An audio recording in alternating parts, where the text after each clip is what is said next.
Lot's captivity and rescue.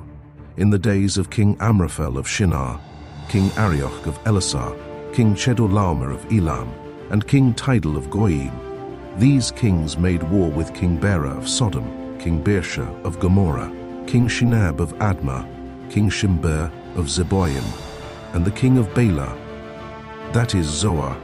All these joined forces in the valley of Siddim, that is, the Dead Sea. For 12 years they had served Chedorlaomer, but in the 13th year they rebelled. In the 14th year, Chedorlaomer and the kings who were with him came and subdued the Rephaim in Ashtaroth Karnaim, the Zuzim in Ham, the Emim in Shav Kiriathaim, and the Horites in the hill country of Seir, as far as El Paran on the edge of the wilderness. Then they turned back and came to On Mishpat, that is Kadesh, and subdued all the country of the Amalekites, and also the Amorites who lived in Hazazon Tamar.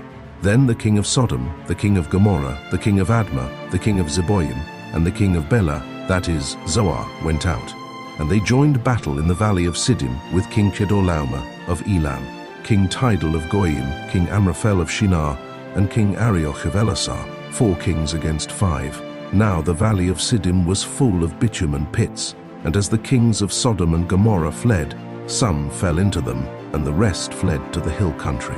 So the enemy took all the goods of Sodom and Gomorrah and all their provisions and went their way.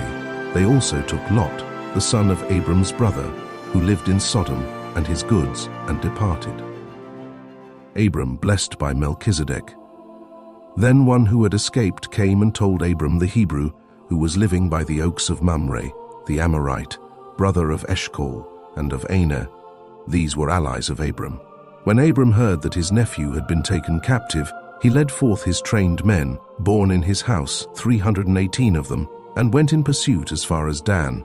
He divided his forces against them by night, he and his servants, and routed them and pursued them to Hobah, north of Damascus. Then he brought back all the goods, and also brought back his nephew Lot with his goods, and the women and the people.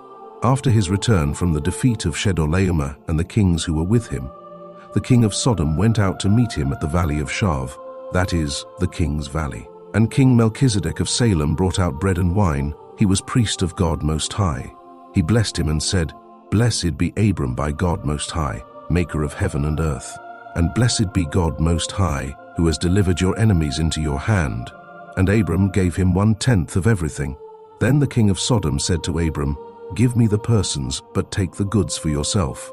But Abram said to the king of Sodom, "I have sworn to the Lord, God Most High, maker of heaven and earth, that I would not take a thread or a sandal thong or anything that is yours, so that you might not say, 'I have made Abram rich.' I will take nothing but what the young men have eaten, and the share of the men who went with me, Aner, Eshcol, and Mamre. Let them take their share."